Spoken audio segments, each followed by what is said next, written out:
Lord's last words. There laid Christ on the cross, worse than a slave, less honored than a man without his own grave. There he laid, condemned to death by torture. His feet gave in to the nails' rupture. It crushed his bones as it drilled and drove in, from whence spurted out pure blood. What a sin! The torturous pain ran up into his spine, which on the tall rough tree did recline. Like a helpless sheep in a slaughterhouse, about to be slain, do not yet pronounce a word. So lay Christ, silent in sorrow, bearing the shame of the thorns on his brow. Now his surrendered hands were both transfixed, blood and tears in his subdued eyes were mixed. The vision of the lamps of his eyes was now waning, since the sun of his life was setting, and it was certain. So much had he suffered the previous night, betrayed with a kiss the source of his plight. Long had Christ among his enemies lived, but never on the friend whom he believed had he felt insecure. For a man sold out by his own friend, what is worst in this world?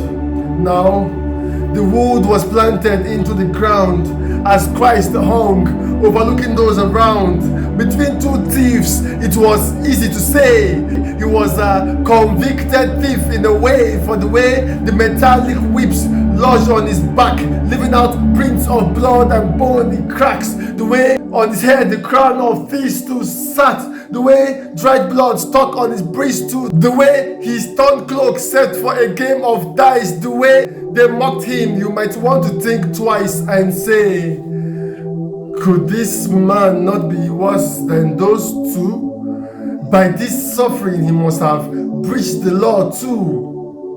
So hung he up there, rejected by his clan. The Jews, his brothers, wanted him a dead man. The standing guests watched their entertaining host, wishing very soon that he gave up the ghosts. But death here was a very cruel visitor, prolonging his pain before shutting out his door.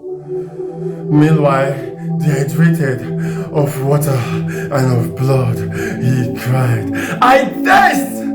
For he could drink up a flood in one gulp, the way he sought to drink water, but small was he given, and it was vinegar, which once sipped. The bile taste on his tearing lips did not allow him drink, so down it did drip.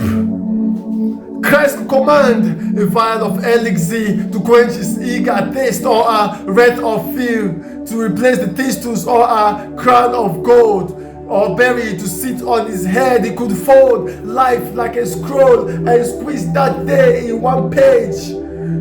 But he thought of man and chose to bear his wage. The reality of his pain was excruciating, more like a racking strain. So much so that he cried out, my God! As if his father was far, he screamed, my God! I am your own son, but why have you left me to pay for the crime of which I am not even guilty? This said, new tears mixed with blood dropped from his eyes. The new drops on old strict wounds did lie, no lies. His cheeks were discolored with river and with fire, emitting dark smoke which to heaven did aspire.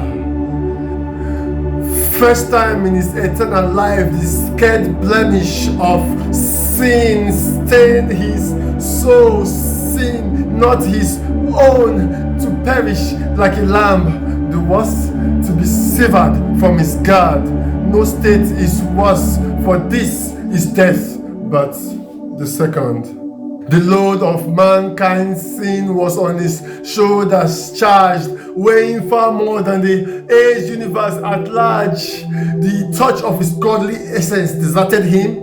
His glory was taking his life away from him, but there stood God standing beside his glorious throne. He had to save man through the death of his own son.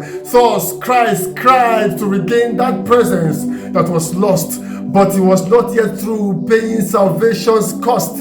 So his fragile flesh kept hanging on that cursed tree, the tree Adam ate from, as well as his wife Eve. At that point, the A.c.e laughed him to scorn. It was more like a Coliseum show, which was fun, they said. You saved others, now come and save yourself. You claim to be God's own son. Can you prove yourself right now? If you are the sovereign king of the Jews, save yourself, and then I will believe you are true. Hearing all this, Jesus, the Lamb, looked straight down, saw the man he made, thought about his long-lost crown, as well as the man who crucified him so, and said, Dear Father, since they know not what they do, nor the extent of the crime which they do commit, nor how darksome hell is, nor how hot its dead heat, nor how they thus will have to gnash their teeth with tapeworms, dear Father, please forgive them for what they have done. Within his dim view, he saw the three mothers and his disciples. To Mary, his mother, he committed the former, saying, Let love flow among you, the love that comes from above. The same he said to his disciples, his voice weakened. A whisper to it was a loud noise. His mother, immersed in the flood of his tears, stood beside his cross, his own shame, her own fears.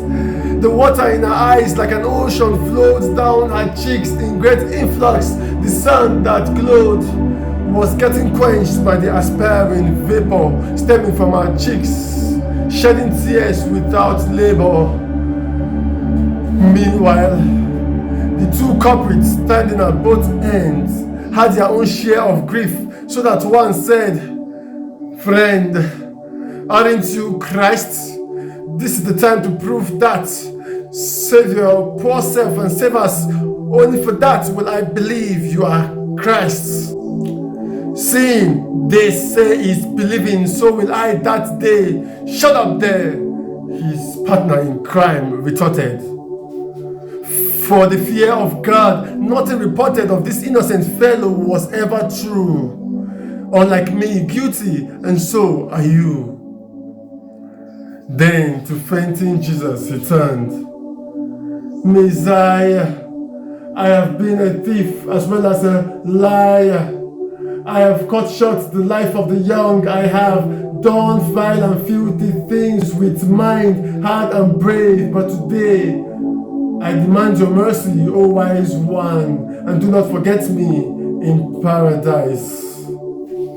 That said, dying Jesus replied, So be it, for tonight you will dwell where my glory sits.